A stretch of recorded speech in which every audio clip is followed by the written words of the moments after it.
ಅಪ್ಪು ಅಂದರೆ ದೇವರ ಶಾಶ್ವತ ನೈವೇದ್ಯ, ಅಭಿಮಾನಿ ದೇವರ ಭಕ್ತಿಯ ಪ್ರಸಾದ ಅಪ್ಪು. ಜಗವೆಲ್ಲ ತೊಟ್ಟಿಲಾದರೆ ತೂಗುವ ಜನರದು ದೇವರ ರೂಪ, ದೈವ ಸ್ವರೂಪ ಅಪ್ಪು ಅಂತ. ಅಂದರೆ ಈ ಅಪ್ಪು ಹೆಂಗೆ ಅಂದರೆ ದೇವರಿಗೆ ಶಾಶ್ವತ ನೈವೇದ್ಯ ಅಂತ.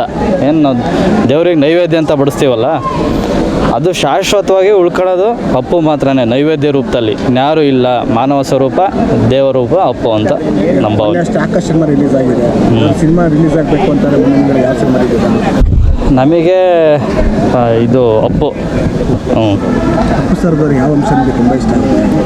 ಅದೇ ದಾನ ಮಾಡೋ ಗುಣ, ಆಮೇಲೆ ಸರಳತೆ, ತಂದೆ ಅಷ್ಟು ಗುಣಗಳನ್ನ ಅವರು ಅವರು ವೈಯಕ್ತಿಕವಾಗಿ ಈಡೇರಿಸ್ಕೊಂಡು ಹೋಗ್ತಾಯಿದ್ರು. ಇನ್ನು ದೊಡ್ಡ ಮನೇಲಿ ಅಣ್ಣವ್ರು ಬಿಟ್ಟರೆ ಇನ್ಯಾರೂ ಇಲ್ಲ.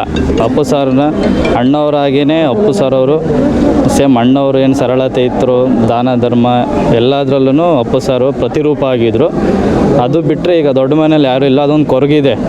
ಇನ್ನೊಂದು ಪಾಯಿಂಟ್ ಹೇಳ್ಬೇಕಂದ್ರೆ ಓಪನ್ನಾಗಿ ಹೇಳ್ತಾ ಇದ್ದೀನಿ, ಆ್ಯಕ್ಚುಲಾಗಿ ಪ್ರತಿ ವರ್ಷ ದಾನ ಇರೋದಲ್ಲ, ಅನ್ನದಾನ. ಈ ವರ್ಷ ಏನೂ ಇಲ್ಲ.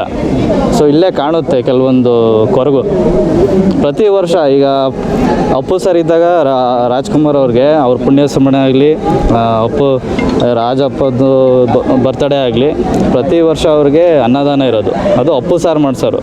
ಈ ವರ್ಷದ್ದು ಕೊರಗು ಏನಂದರೆ ಜನಕ್ಕೆ ಯಾರು ಊಟಕ್ಕಂತ ಏನು ಬರಲ್ಲ, ಬಟ್ ಓಪನಾಗಿ ಕಾಣ್ತಾ ಇರೋದೇನೆಂದರೆ ಈ ಸಾರಿ ಅನ್ನದಾನ ಇಲ್ಲ ಇಲ್ಲಿ.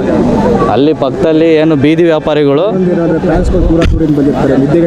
ಹೌದು ಅದೇ ವಿಚಾರ. ಈಗ ನೋಡಿ ಇವರೇ ಎಕ್ಸಾಂಪಲ್ಲು, ರಾಣಿಬೆನ್ನೂರಿಂದ ಬಂದಿರೋದು ನಿನ್ನೆ. ಇವಾಗ ಅಲ್ಲಿ ಬೀದಿ ವ್ಯಾಪಾರಿಗಳು ಏನೋ ಅನ್ನದಾನ ಮಾಡಿದರೆ ಊಟ ಮಾಡ್ಕೊಂಡು ತಿಂದರು. ದುಡ್ಡು ಇರುತ್ತೋ ಇಲ್ವೋ ಗೊತ್ತಿಲ್ಲ, ಒಂದಷ್ಟು ಬಚ್ಚಾರ್ಜ್ ಅಂತ ಇಕ್ಕೊಂಬಂದಿರ್ತಾರೆ. ನಮ್ಮ ಬೇಡಿಕೆ ಇಷ್ಟೇ, ಒಂದು ಓಪನ್ನಾಗೆ ಸ್ಟೇಟ್ಮೆಂಟ್ ಕೊಟ್ಬಿಡ್ಬೇಕು ಮನೆಯವರು, ಇಲ್ಲ ನಾವು ಮಾಡಿಸಲ್ಲ ಹಿಂಗೆ ಮಾಡಿಸಿ ಅಂತ. ಈ ವರ್ಷ ಏನೂ ಮಾಡಿಸಿಲ್ಲ, ಅದೊಂದು ಕೊರಗಿದೆ.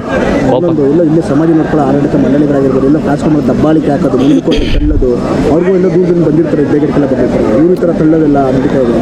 ತಳ್ಳೋದು ಈಗ ಪ್ರೊಡಕ್ಷನ್ ಪೊಲೀಸ್ ಬತ್ತಿದ್ದು ಇದಾರಲ್ವಾ, ಯೂಸ್ ಮಾಡ್ಕೊಂಬ್ಲಿ ಬಿಡಿ.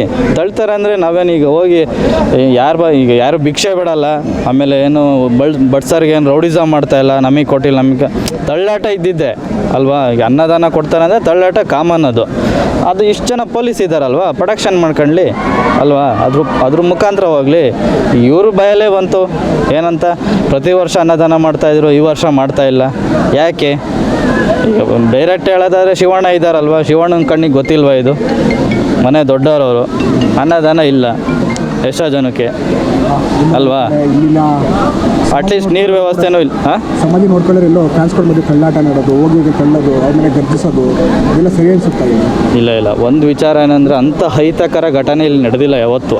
ನಾನು ಇಲ್ಲೇ ಇರೋದು, ಇಲ್ಲೇ ಇದೆ ನಂದಿನಿ ಲೇಔಟಲ್ಲಿ. ಲಾಸ್ಟ್ 8 years ಇದ್ದ ಇಲ್ಲೇ ನಾನು ಬಾಡಿಗೆ ಮನೇಲಿ ಇದ್ದೀನಿ. 8 years ಇದ್ದಾನು ಬರ್ತೀನಿ ಇಲ್ಲಿ.